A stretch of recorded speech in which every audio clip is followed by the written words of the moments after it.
Good evening बच्चों। देखो बच्चों, 11th क्लास की हमारी आज सेकंड क्लास है। इससे पहले हमने बहुत ही बेसिक इंट्रोडक्शन वाली बात करी थी। इससे पिछली वाली वीडियो में आप लोगों ने बहुत बेसिक बात समझ ली थी। अब उसके आगे स्टार्ट करते हैं। देखो, आप में से लगभग सभी बच्चे ये जानते हैं कि अगर हमने लिखा कहीं पे 1 मोल, तो 1 मोल जो भी होता है किसी भी चीज़ का, वो हमेशा 6.02 इंटू 10 की पावर 23 के बराबर होता है और इसे एवोगैड्रो नंबर कहा जाता है।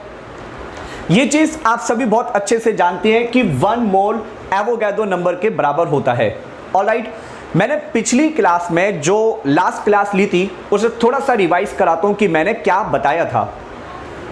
जब मैंने आप सभी को एक फार्मूला लिखवाया था नंबर ऑफ मोल, और नंबर ऑफ मोल को मैंने कहा था कि स्मॉल एन से डिनोट करते हैं। केमिस्ट्री में जो भी चीज़ आपको गिवन होती है, किसी चीज़ का मास आपको दिया हो, किसी चीज़ का वॉल्यूम आपको दिया हो, आप उसे हमेशा नंबर ऑफ मोल में कन्वर्ट करते हैं। नंबर ऑफ मोल निकालने का फार्मूला होता है किसी सब्सटेंस का given mass divided by substance का मोलर मास, और जो गिवन मास होता है उसे हम स्मॉल w से डिनोट करते हैं। ये फार्मूला आपको मैंने लास्ट क्लास में लिखवाया था। अब मैं पिछली क्लास में जो 3 न्यूमेरिकल कराए थे उनका एक थोड़ा सा आपको रिमाइंडर बताता हूँ कि मैंने क्या बात बताई थी। सुनिएगा, एक क्वेश्चन आपके पास है कि हमारे पास एक लोहे का टुकड़ा है, आयरन। हम आयरन को डिनोट करते हैं by the symbol Fe। Iron के नीचे यहाँ पे लिखते हैं 26 और इसके ऊपर लिखती है 56। इसका मतलब है कि आयरन का एटॉमिक नंबर 26 है और आयरन का जो मोलर मास है वो 56 के बराबर है। वैसे पेपर में मोलर मास आपको दिया जाएगा। एटॉमिक नंबर को Z से डिनोट करती हैं। आयरन का एटॉमिक नंबर Z और आयरन का जो मोलर मास है दिस इज इक्वल टू 56 ग्राम पर मोल। नाउ क्वेश्चन इज दैट कि ये जो आपके पास लोहे का टुकड़ा है, लोहे के इस टुकड़े का आपको मास दे रखा है कि ये 11.2 ग्राम का है। मतलब हमने लोहे का ये जो छोटा सा टुकड़ा ले रखा है, इसका जो मास है वो 11.2 ग्राम के बराबर है। तो बताओ कि भाई इसके अंदर नंबर ऑफ एटम कितने होंगे और इसके अंदर नंबर ऑफ इलेक्ट्रॉन कितने होंगे। Number of atom and number of electron, दो चीजें हमें इसके अंदर बतानी है। लास्ट क्लास में इसी से रिलेटेड हमने न्यूमेरिकल किए थे, तो आपको मैं बताता हूं कि क्वेश्चन सॉल्व कैसे करना होता है। मान लेते हैं कि ये आयरन का एटम है। एटम के सेंटर में न्यूक्लियस होता है और उसके चारों तरफ इलेक्ट्रॉन।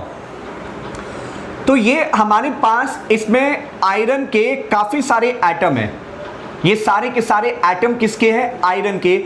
और इस टुकड़े में आयरन के एटम कितने हैं ये हमें बताना है। हमें ये बात पता नहीं, हमें बताना है कि इसमें आयरन के कितने एटम हैं। देखो, सबसे पहले तो आप क्या करो, इसके नंबर ऑफ मोल निकालो। मैंने कहा कि किसी भी चीज का जो आपको मास दिया होता है उसे नंबर ऑफ मोल में कन्वर्ट करते हैं। तो पहले तो आप ये निकालो कि 11.2 ग्राम कितने नंबर ऑफ मोल के बराबर होगा। 11.2 ग्राम कितने नंबर ऑफ मोल के बराबर होगा। तो नंबर ऑफ मोल का फार्मूला है given mass upon molar mass. Iron का गिवन मास है 11.2 डिवाइडेड बाय इसका मोलर मास। आयरन का मोलर मास है 56। तो इसको सॉल्व करके कितना आएगा? जब इसे सॉल्व करेंगे तो सॉल्व करके आएगा 0.2 मोल। 0.2 मोल मतलब आप कहोगे कि अगर आयरन का, लोहे का ये टुकड़ा 11.2 ग्राम का है तो 11.2 ग्राम 0.2 मोल के बराबर होता है। हमने मास को नंबर ऑफ मोल में कन्वर्ट कर लिया। अब जैसे पिछली क्लास में बताया था कि जहां पे डजन शब्द आता है आप वहां पे 2 से मल्टीप्लाई करते हैं। जहां पे डजन वर्ड आता है आप वहां पे 12 से मल्टीप्लाई करते हैं। अगर कहीं पे पेयर वर्ड आता है आप वहां 2 से मल्टीप्लाई करते हैं। उसी तरीके से केमिस्ट्री में जहां भी मोल शब्द आ जाए वहां पर आप एवोगैड्रो नंबर से मल्टीप्लाई करते हैं। यानी आप इसको ऐसे लिखोगे 0.2 इंटू में 6.02 इंटू 10 की पावर 23, और इस पूरी टर्म को हम ऐसे भी लिख सकते हैं 0.2 Na, 0.2 Na। इसके आगे हम यहां पे वर्ड लिखेंगे एटम, या मैं इसके साथ में एटम शब्द क्यों लिख रहा हूं, बिकॉज ये जो Fe होता है ये एटम का सिंबल है, आयरन मॉलिक्यूल नहीं होता। मॉलिक्यूल और एटम में डिफरेंस आप सभी अच्छे से जानते होंगे। क्योंकि आयरन एक एटम है इसलिए हम यहां पे एटम शब्द लिख रहे हैं। अगर कोई चीज मॉलिक्यूल होती तो हम वहां पे मॉलिक्यूल वर्ड लिखते। ऑलराइट, इसका मतलब आप लिखोगे कि 11.2 ग्राम आयरन बराबर होता है 0.2 into Avogadro number of atom. ये हमारे क्वेश्चन का पहला आंसर हो गया, ठीक है ना। अगर लोहे का ये टुकड़ा 11.2 ग्राम के बराबर है तो इसके अंदर कितने आयरन होंगे, 0.2 एवोगैड्रो के बराबर होंगे। अब दूसरी बात भाई, हमें इसमें कैलकुलेट करना है कि टोटल इलेक्ट्रॉन कितने हैं। मान लेते हैं क्या कि आयरन का एटॉमिक नंबर 26 होता है। अगर आयरन का एटॉमिक नंबर 26 है तो आयरन के अंदर इलेक्ट्रॉन भी तो 26 होंगे। आयरन के एक टुकड़े में, आयरन के एक एटम में 26 इलेक्ट्रॉन होते हैं। अगर इसमें 26 इलेक्ट्रॉन है तो इसमें भी 26, इसमें भी 26, इसमें भी 26। हर एक एटम में 26 इलेक्ट्रॉन है। तो 26, 26, 26, 26 आपको टोटल इलेक्ट्रॉन बतानी है। तो हम लिखेंगे electron of one atom, electron of one atom multiply by number of atom. Simple है, एक एटम के electron multiply by number of atom. एक सिंगल एटम में कितने इलेक्ट्रॉन है, 26 इलेक्ट्रॉन है, मल्टीप्लाई बाय टोटल एटम। हमारे पास टोटल कितने एटम है, 0.2। तो अब इसे 0.2 एवोगैड्रो से मल्टीप्लाई करो, इसको सॉल्व करके आ जाएगा 5.6 5.2 into Avogadro number, 5.2 into Avogadro number. मतलब हमारे पास इस पूरे आयरन के टुकड़े में इतने तो एटम थे और इतने इलेक्ट्रॉन है। अच्छा, जब आप पेपर में आंसर लिख कर आए तो आप लोग पेपर में इसे यहाँ Na की टर्म में लिख के मत आना। स्कूल के एग्जाम में हमें एवोगैड्रो नंबर की वैल्यू पुट करनी है और उसको आगे सॉल्व करके लिखना होगा। ऑलराइट, इसे कॉपी करिए, मैंने आपको कुछ सेकंड दिए, जल्दी कॉपी करिए।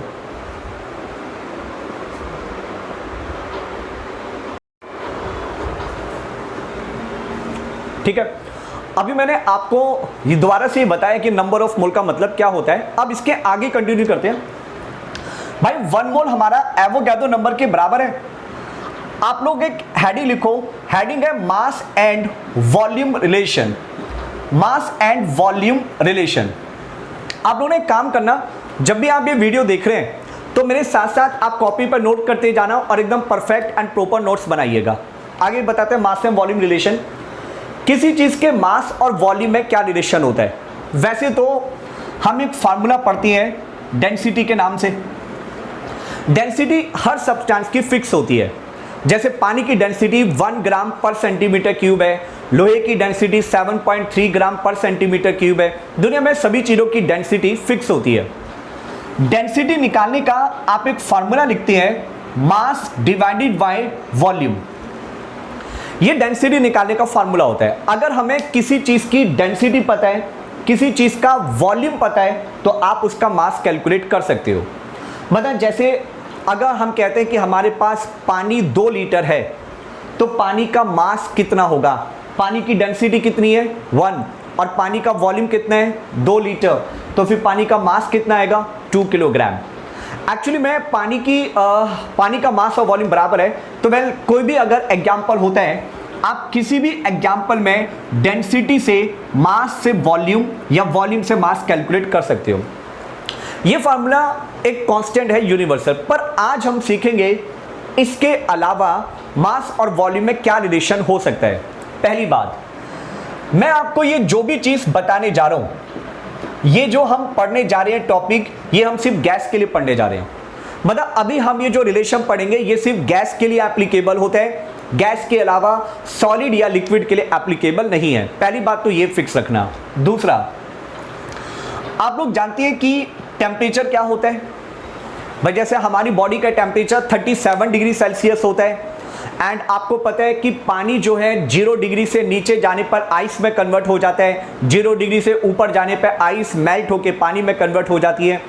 तो टेम्परेचर की यूनिट डिग्री सेल्सियस आपने पढ़ी है। इसके अलावा आपने पढ़ा होगा टेम्परेचर की एक और यूनिट होती है फ़ारेनहाइट। टेम्परेचर की एक और यूनिट होती है केल्विन। आप लोगों ने SI और CGS यूनिट के बारे में फिजिक्स में पढ़ लिया होगा। टेम्परेचर की SI यूनिट केल्विन होती है, केल्विन टेम्परेचर की SI यूनिट होती है। तो हम जो टेम्परेचर लेंगे वो 273 लेंगे। मतलब हम जो रिलेशन पढ़ने जा रहे हैं वो 273 केल्विन टेम्परेचर पे पढ़ा जाएगा। एंड गैस जो भी आप लेते हैं उसका प्रेशर आपने 1 एटमॉस्फेयर लेना है। जो भी हम गैस ले रहे हैं उस गैस का प्रेशर 1 एटमॉस्फेयर, और जो भी आप गैस ले रहे हैं उसके कंटेनर का टेम्परेचर 273 केल्विन होना चाहिए।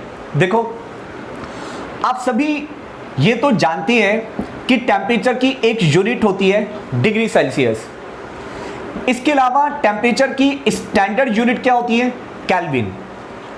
हम जितने भी न्यूमेरिकल करते हैं उसमें टेम्परेचर को हमेशा केल्विन स्केल में कन्वर्ट किया जाता है, क्योंकि केल्विन स्केल में टेम्परेचर पॉजिटिव होता है। केल्विन स्केल में टेम्परेचर कभी नेगेटिव नहीं होता, इसलिए हमेशा केल्विन में कन्वर्ट करते हैं।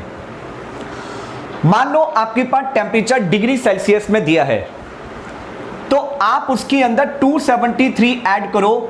273 ऐड करने से वो टेम्परेचर आपका केल्विन स्केल में कन्वर्ट हो जाएगा।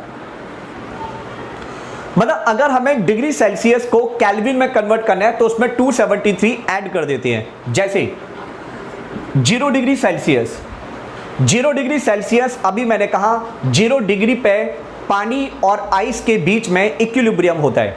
0 डिग्री से नीचे जाने पर आइस बनती है, 0 डिग्री से ऊपर जाने पर आइस मेल्ट होती है। अगर मैं 0 डिग्री में 273 ऐड करूं तो ये कितने केल्विन के बराबर हो जाएगा? 273। इसका मतलब मैं यहां पे ये जो टेम्परेचर ले रहा हूं 273, ये टेम्परेचर कितना है? बेसिकली 0 डिग्री सेल्सियस के बराबर है। अच्छा मान लो अगर मैंने कहा कि किसी चीज का टेम्परेचर 37 डिग्री सेल्सियस है, तो 37 में आप किसी चीज का टेम्परेचर 10 डिग्री सेल्सियस है, तो 10 डिग्री में 273 ऐड करने पर कितना आ जाएगा? 283। आपको पता है कि पूरी दुनिया का जो लोवेस्ट टेम्परेचर माना जाता है वो -273 डिग्री सेल्सियस माना जाता है। लोवेस्ट टेम्परेचर -273 माना जाता है, जबकि उसकी एग्जैक्ट वैल्यू -273.15 होती है, पर हम उसे राउंड ऑफ में कन्वर्ट करके 273 लिखते हैं। अब मुझे इसको केल्विन में कन्वर्ट करना है, तो मैं इसके अंदर 273 ऐड करूंगा। ठीक है, 273 ऐड करने पर ये किसके बराबर हो जाएगा? 0। भाई 273 इक्वल टू 0 केल्विन। मैंने कहा कि दुनिया में लोवेस्ट टेम्परेचर कितना होता है? -273 डिग्री सेल्सियस। और अगर हम इसे केल्विन में बोलें तो केल्विन में क्या बोला जाएगा? 0 केल्विन। 0 केल्विन दुनिया का लोवेस्ट टेम्परेचर होता है। शायद ये बात देखकर आपको ये आइडिया हो गया होगा कि हम डिग्री सेल्सियस को केल्विन में कैसे कन्वर्ट करते हैं। पानी का बॉइलिंग पॉइंट 100 डिग्री होता है, अगर उसे केल्विन में कन्वर्ट करना है तो आप 273 ऐड कर दीजिए। चलिए वापस आते हैं टॉपिक पर। हम पढ़ रहे हैं कि मास और वॉल्यूम में रिलेशन क्या होता है, और ये रिलेशन हम किसके लिए पढ़ेंगे? गैस के लिए। सुनो अच्छे से सुनिएगा। हमने एक कंटेनर लिया। अब ये जो कंटेनर हमने ले रखा है, इस कंटेनर में हमारे पास कार्बन डाइऑक्साइड गैस है। कार्बन डाइऑक्साइड गैस आप जानते ही हैं, हर पल हमारी बॉडी से कार्बन डाइऑक्साइड गैस निकल रही है और ऑक्सीजन गैस हमारी बॉडी के अंदर आती है। कार्बन डाइऑक्साइड को आप CO2 लिखते हैं, राइट? CO2 से आप इसे डिनोट करते हैं। ये कार्बन डाइऑक्साइड का एक अकेला सिंगल मॉलिक्यूल है। तो तो हमारे पास इस कंटेनर में कार्बन डाइऑक्साइड के ऐसे काफ़ी सारे मॉलिक्यूल होंगे। आप जिस कमरे में बैठे हैं उस कमरे में जो हवा है उस हवा में कार्बन डाइऑक्साइड गैस है। कार्बन डाइऑक्साइड के उसमें काफ़ी सारे छोटे छोटे मॉलिक्यूल हैं। तो इस कंटेनर में कार्बन डाइऑक्साइड का एक मॉलिक्यूल, दूसरा मॉलिक्यूल, तीसरा मॉलिक्यूल, मॉलिक्यूल नंबर 4, ऐसे बहुत सारे मॉलिक्यूल हैं। एंड इस कंटेनर का टेम्परेचर कितना है? 273। ये फिक्स है, हमें इसको लेना पड़ेगा। और इस कंटेनर के अंदर प्रेशर लग रहा है 1 एटमॉस्फेयर। हमेशा टेम्परेचर इतना होना चाहिए और हमेशा प्रेशर इतना होना चाहिए। हम इस कंडीशन को बोलते हैं STP। मतलब हम इसे शॉर्टकट में कहते हैं कि हमने गैस को STP पर ले रखा है। STP का मतलब है standard temperature and pressure. Standard temperature and pressure. Alright, मतलब आपसे अगर कोई पूछता है कि भाई STP शब्द का मतलब क्या है, तो आप कहते हैं STP का मतलब है स्टैंडर्ड टेम्परेचर एंड प्रेशर, यानी टेम्परेचर 273 केल्विन हो और प्रेशर 1 एटमॉस्फेयर हो। बहुत ध्यान से सुनना मैं जो वर्ड बोल रहा हूं। आपके पास कोई भी गैस हो, एनी गैस, चाहे वो कार्बन डाइऑक्साइड हो, ऑक्सीजन हो, नाइट्रोजन हो, हाइड्रोजन हो, किसी भी टाइप की दुनिया की कोई भी गैस, अगर उस गैस को आप STP पे लेकर आते हैं, स्टैंडर्ड टेम्परेचर प्रेशर पे लेकर आते हैं, यानी गैस का टेम्परेचर इतना है और गैस का प्रेशर इतना है, तो उस गैस का मोलर मास, जो भी आपने गैस ले रखी है, उस गैस का मोलर मास 22.4 लीटर के बराबर होगा। 22.4 लीटर, या अगर इसको मिलीलीटर में कन्वर्ट करें तो मिलीलीटर में कितना लिखा जाएगा? 22,400 मिलीलीटर। ये एक स्टैंडर्ड का रिजल्ट है जो कि एक्सपेरिमेंटली और मैथमेटिकली दोनों तरीके से प्रूफ है। मैथमेटिकली ये कैसे आया, ये हम 11th के चैप्टर नंबर 5 में पढ़ेंगे, वो भी बात हम बाद में सीखेंगे। फिलहाल हम इसके ऊपर फोकस करते हैं। किसी भी गैस का मोलर मास 22.4 लीटर के बराबर होगा अगर वो गैस स्टैंडर्ड टेम्परेचर और प्रेशर पे है। मतलब जैसे हमने इस कंटेनर में कौन सी गैस ले रखी है? Carbon dioxide. Carbon dioxide gas का मोलर मास कितना होता है? कार्बन डाइऑक्साइड का मोलर मास होता है 44 ग्राम। तो आप कहोगे 44 gram carbon dioxide, 44 gram carbon dioxide किसके बराबर है? 22.4 लीटर के एट STP। ये STP वर्ड जरूर लिख कर आना। अगर आपने STP नहीं लिखा तो ये बात एप्लीकेबल नहीं हो सकती। अब ये जो मैंने लिखा, इससे हमें क्या जानकारी मिलती है ये मैं आपको भी समझाने की कोशिश करता हूं। पहले आप लोग ये कॉपी जल्दी से कर लीजिए, राइट? इसको कॉपी कर लीजिए, फिर मैं इसको रब करके यहां पे आगे लिखता हूं। जल्दी कॉपी करिए।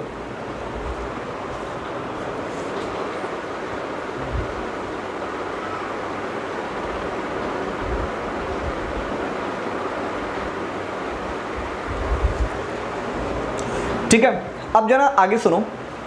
मैंने कहा कि किसी भी गैस का मोलर मास 22.4 लीटर के बराबर होता है, यानी कार्बन डाइऑक्साइड का 44 ग्राम 22.4 लीटर के बराबर है। आपको बोला गया कि भाई ये जो कंटेनर है इसमें 100 ग्राम कार्बन डाइऑक्साइड थी।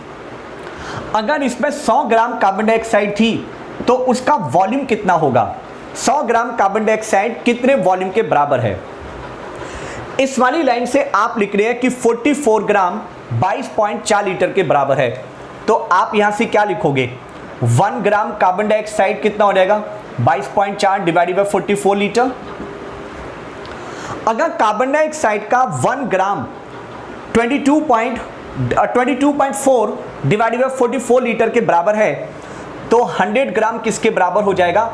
100 ग्राम हो जाएगा 22.4 डिवाइडेड बाय 44 इंटू में 100, एंड इसकी यूनिट क्या होगी? लीटर। जब आप इसको फर्दर सॉल्व करोगे तो फर्दर सॉल्व करने के बाद आपका आंसर आ जाएगा। मतलब 100 ग्राम कार्बन डाइऑक्साइड का ये वॉल्यूम होता है। तो शायद आपको ये बात समझ में आ रही होगी कि किसी चीज़ के मास को वॉल्यूम में कन्वर्ट कैसे करते हैं।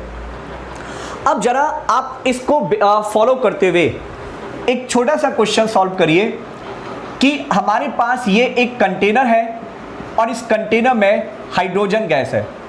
हाइड्रोजन तो आप सभी जानते ही हैं, आपको पता होगा कि हमारा पूरा का पूरा जो यूनिवर्स है उसका 90% पार्ट हाइड्रोजन का बना हुआ है, बाकी करीब करीब अप्रॉक्सीमेटली 10% हीलियम माना जाता है और बाकी सब चीज़ें करीब करीब 1% से भी कम मानी जाती हैं। वेल, हाइड्रोजन के बारे में आप जानती हैं कि हाइड्रोजन कौन होता है ना। आपको बोला गया कि ये हाइड्रोजन आपके पास एसटीपी पर है, मतलब ये जो हाइड्रोजन आपको दे रखा है, इस हाइड्रोजन का टेम्परेचर आपको दे रखा है 273 और इसका प्रेशर कितना दे रखा है 1 एटमॉस्फेयर। अब आपसे पूछा जा रहा है कि अगर टेम्परेचर 273 है, प्रेशर 1 एटमॉस्फेयर है एंड और इस कंटेनर में 50 ग्राम हाइड्रोजन है, तो बताओ इस कंटेनर में वॉल्यूम कितना होगा। ठीक है, आप लोग जरा इसे सॉल्व करिए, देखते हैं आप में से कितने बच्चे कर पाते हैं, ट्राई करिए।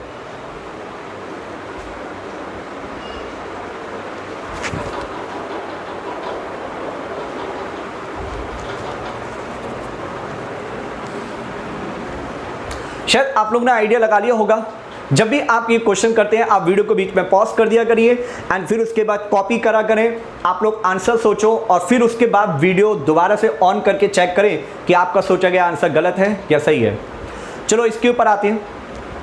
मैंने कहा कि हमारे पास कोई भी गैस हो, एक यूनिवर्सल लाइन क्या है, गैस का मोलर मास 22.4 लीटर के बराबर होता है। यानी आप सबसे पहले क्या लिखोगे कि molar mass of hydrogen equal to 22.4 litre at STP. भाई एसटीपी वर्ड आना जरूरी है और हमें हाइड्रोजन गैस एसटीपी पर ही दे रखा है। अगर क्वेश्चन में एसटीपी शब्द नहीं लिखा तो फिर आप ये लाइन अप्लाई नहीं कर सकते। ये यूनिवर्सल लाइन आप तभी अप्लाई कर सकते हो जब क्वेश्चन में एसटीपी बोला जाए। एसटीपी नहीं बोला जाएगा तो आप इसे अप्लाई नहीं कर पाओगे। हाइड्रोजन का मोलर मास होता है 2, ये तो आप जानती हैं। H, एक हाइड्रोजन एटम का मास कितना है 1, लेकिन H2 का कितना होगा 2। एक H का 1 है पर H2 का 2 होता है। हाइड्रोजन का मोलर मास होता है 2, तो आप लिखोगे 2 ग्राम 22.4 लीटर के बराबर होगा और वो भी कब, एसटीपी पर। मतलब अगर इस कंटेनर में सिर्फ 2 ग्राम हाइड्रोजन होती तो उसका वॉल्यूम 22.4 लीटर के बराबर होता। तो भाई 1 ग्राम का कितना हो जाएगा, 1 ग्राम हाइड्रोजन हो जाएगा 22.4 divided by 2 equal to 11.2 litre.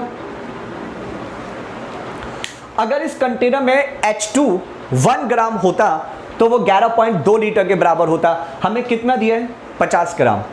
तो ठीक है यार, 1 ग्राम हाइड्रोजन 11.2 लीटर के बराबर है। हमें क्या बताना था 50 ग्राम किसके बराबर है, तो आप लिखोगे 50 ग्राम हाइड्रोजन हो जाएगा 11.2 मल्टीप्लाई बाय 50 लीटर।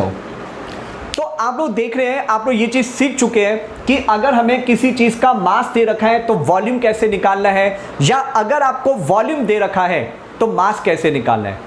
अब मैं ये जो मैंने न्यूमेरिकल कराया है इसी से रिलेटेड एक न्यूमेरिकल मैं यहाँ पे आपके सामने लिख रहा हूँ। ये क्वेश्चन आप लोगों को सॉल्व करना है, इसको आप लोग नोट कर लेना। ये क्वेश्चन समझा रहा हूँ और फिर वीडियो को पॉज करके जरा इसको सॉल्व करना। क्वेश्चन है, अगर कार्बन डाइऑक्साइड एसटीपी पे आपको दी है और कार्बन डाइऑक्साइड का वॉल्यूम 112 मिलीलीटर है और कार्बन डाइऑक्साइड का मास आपको बताना है, कार्बन डाइऑक्साइड के मॉलिक्यूल बताने हैं, कार्बन डाइऑक्साइड में एटम कितने हैं, कार्बन डाइऑक्साइड में इलेक्ट्रॉन कितने हैं। मैंने क्वेश्चन कहा, ध्यान से सुना, अगर इस कंटेनर को एसटीपी पर दिया जाए और कंटेनर में 112 मिलीलीटर कार्बन डाइऑक्साइड है तो आपको बताना है इसका मास कितना है, इस कंटेनर में मॉलिक्यूल कितने हैं, इस कंटेनर में एटम कितने हैं और इस कंटेनर में इलेक्ट्रॉन कितने हैं। राइट, तो पहले वीडियो को स्टॉप करो और फिर इस क्वेश्चन को सॉल्व करो यार।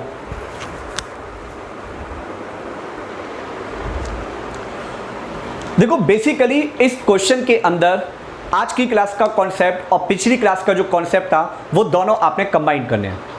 मैं आपको बता दूं ना, हमें क्या दिया है, कार्बन डाइऑक्साइड का वॉल्यूम हमें दे रखा है और हमें बताना है उसका मास कितना होगा।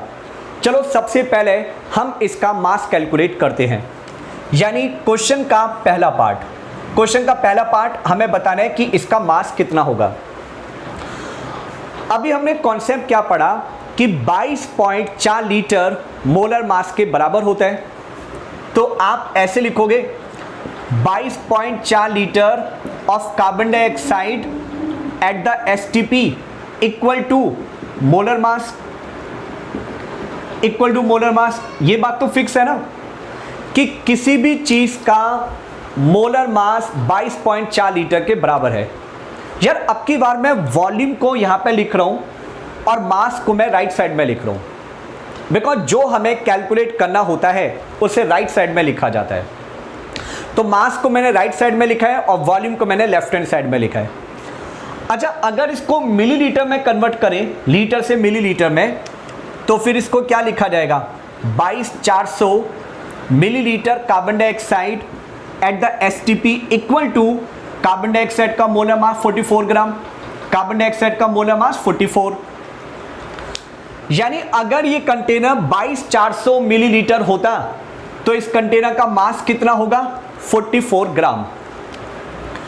मैं कहता हूं कि अगर इस कंटेनर का वॉल्यूम 1 मिलीलीटर है, अगर इस कंटेनर का वॉल्यूम 1 मिलीलीटर है तो ये कितना हो जाएगा, 44 डिवाइडेड बाय 22,400 ग्राम।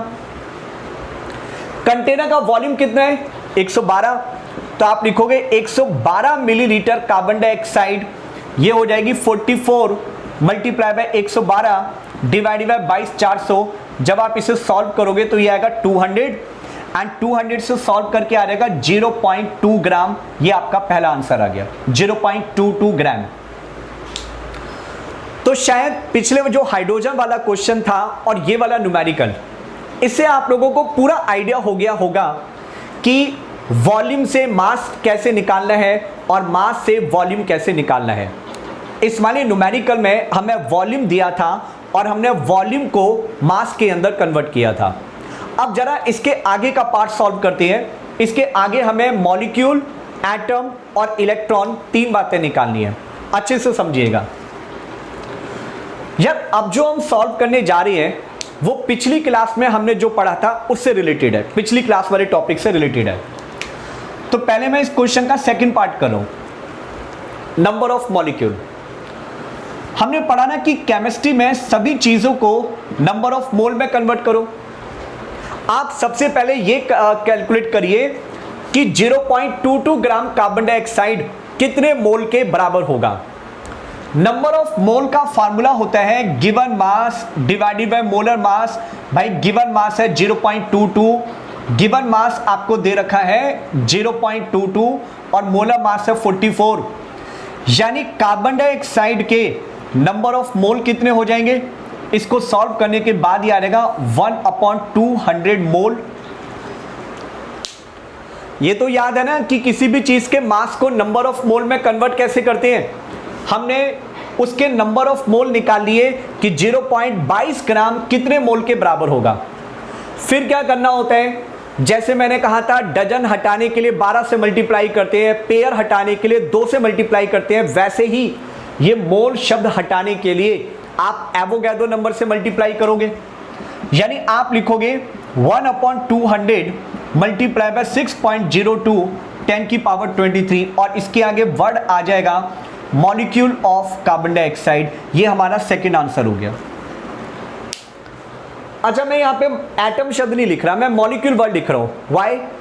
क्योंकि CO2 is not atom, CO2 एक मॉलिक्यूल है, इसलिए मैं इसके लिए मॉलिक्यूल शब्द लिख रहा हूं। अब हमें बताना है कि इसमें एटम कितने हैं, टोटल एटम कितने हैं। तो सुनो, जब टोटल एटम निकालने का सिंपल सा फॉर्मूला हो जाएगा atom of 1 molecule multiply by number of molecule. एक मॉलिक्यूल के atom multiply by number of molecule. यार इस कार्बन डाइऑक्साइड में आपको कितने एटम नजर आ रही है, 3। एक एटम कार्बन का, 2 एटम ऑक्सीजन के, यानी इसमें एटम कितने हो गए, 3। एक मॉलिक्यूल में 3 एटम होते हैं। कार्बन डाइऑक्साइड में 3 एटम इसमें, 3 एटम इसमें, 3 एटम इसमें, 3 एटम इसमें, हर एक मॉलिक्यूल में 3 एटम है, तो टोटल एटम कितने होंगे? एक मॉलिक्यूल के atom multiply by number of molecule, और नंबर ऑफ मॉलिक्यूल है 6.02 10 की पावर 23 अपॉन 200, ये हमारे पास टोटल एटम हो गए। जितने मॉलिक्यूल उसको 3 से मल्टीप्लाई कर दो, क्योंकि एक मॉलिक्यूल में 3 एटम है, एक मॉलिक्यूल में 3 एटम है, इसलिए जितने मॉलिक्यूल उसे हमने 3 से मल्टीप्लाई कर दिया। अब नंबर 4 फोर्थ पार्ट, हमें बताना है इलेक्ट्रॉन कितने हैं। आप इसका सिंपल सा फॉर्मूला लिखोगे, total electron equal two electron of one molecule multiply by number of molecule. एक मॉलिक्यूल के electron multiply by number of molecule. यार इस कार्बन डाइऑक्साइड में एक तो कार्बन है और इसमें 2 ऑक्सीजन है। कार्बन में कितने इलेक्ट्रॉन होती है? 6। कार्बन का एटॉमिक नंबर 6 होता है। ऑक्सीजन का एटॉमिक नंबर 8 होता है। टोटल मिला के कितने हो गए? 22 इलेक्ट्रॉन। यानी कार्बन डाइऑक्साइड के एक अकेले मॉलिक्यूल में 22 इलेक्ट्रॉन होते हैं। तो भैया 22 इलेक्ट्रॉन इसमें, 22 इलेक्ट्रॉन इसमें, 22 इसमें, टोटल कितने हो जाएंगे? एक मॉलिक्यूल के electron 22 multiply by total molecule. Total molecule कितने हैं? टोटल मॉलिक्यूल 6.02 10 की पावर 23 अपॉन 200, ये हमारे पास टोटल इलेक्ट्रॉन आ जाएंगे। ऑलराइट, तो ये वाला टॉपिक तो पिछली क्लास में भी हमने कर लिया था। बस आज की क्लास में हमने एक नई बात क्या सीखी है कि किसी गैस के मास को वॉल्यूम में कन्वर्ट कैसे करते हैं। ठीक है, मैं आप लोग ये नोट कर लीजिए, एक आपको होमवर्क में क्वेश्चन दे रहा हूँ, आप उसे घर पे सॉल्व करिएगा, जल्दी नोट कर लीजिए।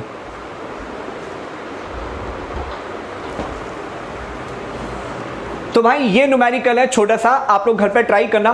कार्बन डाइऑक्साइड वाले न्यूमेरिकल को अच्छे से देखना और फिर आप इसे सॉल्व करना, आपका आंसर आएगा। मैंने आप लोगों को 4 चीज़ें घर से सॉल्व करने के लिए दी हैं। ठीक है, आपने सबसे पहले तो मास और वॉल्यूम का जो रिलेशन होता है वो यूज़ करना है। मास और वॉल्यूम का रिलेशन क्या होता है? मास और वॉल्यूम का रिलेशन होता है कि 22.4 litre of any gas, 22.4 litre of any gas at STP, ये किसके बराबर होता है? मोलर मास के। शायद ये वाली लाइन आपको अच्छे से समझ में आ गई होगी। क्या स्टेप है? सबसे पहले आप मास निकालना, मास के बाद नंबर ऑफ मोल निकालना, नंबर ऑफ मोल को एवोगैड्रो नंबर से मल्टीप्लाई करके मॉलिक्यूल आ जाएंगे। जितने मॉलिक्यूल उसमें 2 टाइम्स एटम होंगे, और फिर उसी तरीके से आप इलेक्ट्रॉन सोचना। तो आज की क्लास यहीं पर स्टॉप करते हैं, फिर जो लाइव हमारी ऑनलाइन क्लास होगी उसके अंदर मिलेंगे। तब तक के लिए गुड नाइट। अगली क्लास में मिलेंगे बच्चों, ये क्वेश्चन सॉल्व करिएगा। All the best.